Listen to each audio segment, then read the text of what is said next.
Okay, we're going to wrap up our diet principles series today. I'm going to just go ahead and talk about the last two together, like I did in the last video. And these are not all the diet principles you can utilize. There's thousands of diets out there, and there's thousands of different ways that people have tried to change nutrition and find ways to manipulate nutrition to look for performance or lose weight. So lots of different principles you can utilize. These are just some that I try, and like I said, I just try to take some of the rules or ideas that they are communicating in these diets or in these resources and make them work for the people that I work with and work for myself. So these two that I'm going to talk about today are Paleo and Caveman, and everyone talks about the Paleo diet now. It's very big, very popular, and pretty basic. It's pretty easy. And the basic principles from these two are eat natural, unprocessed foods and eat foods that have no refined sugar. There's also other things to avoid, and there's also things where people debate, is this paleo, is this, how natural is it, would it fit in the diet? And there's huge debates on all of that, but for the most part, you can get away with it just being natural, unprocessed food. So we talked about shopping around the perimeter of the store. That's going to be something that's going to help you a whole lot if you're following these types of diet strategies.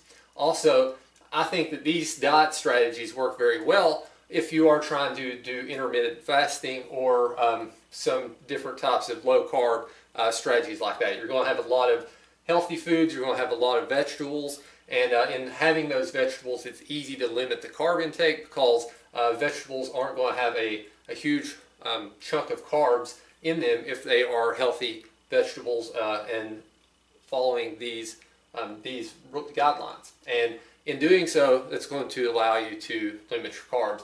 Where you'll run into some problems as far as if you start trying to do carb cycling and things like that on paleo would be if you're eating a lot of potatoes, a lot of different things like that, starchy vegetables. Then if you're doing carb cycling or trying to follow some low carb restricted diet, then those might be some problems. But for the most part, you can follow those diets really easy by using these diet strategies. So these would be good things to include with some of the other principles that we talked about, like intermittent fasting and, once again, carb cycling.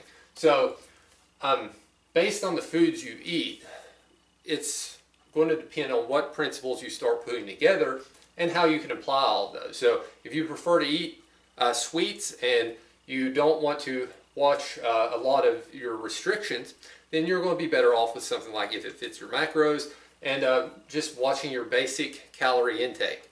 But if you're starting to get into performance, if you're starting to worry about natural foods, if you're starting to get into carb restriction and manipulating time frames in order to make sure you're getting the best performance or the best out of your metabolism, then looking at natural diets like this is going to be something that you want to put a little more thought and a little more research into.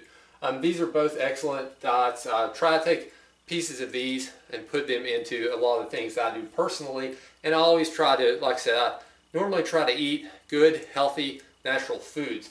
However, I do like to incorporate some snacks and cheat meals in, and I don't believe that you should restrict your lifestyle from things that you enjoy. So every now and then put in a cheat meal, every now and then put in a cheat day if you need to. Everybody loves pizza.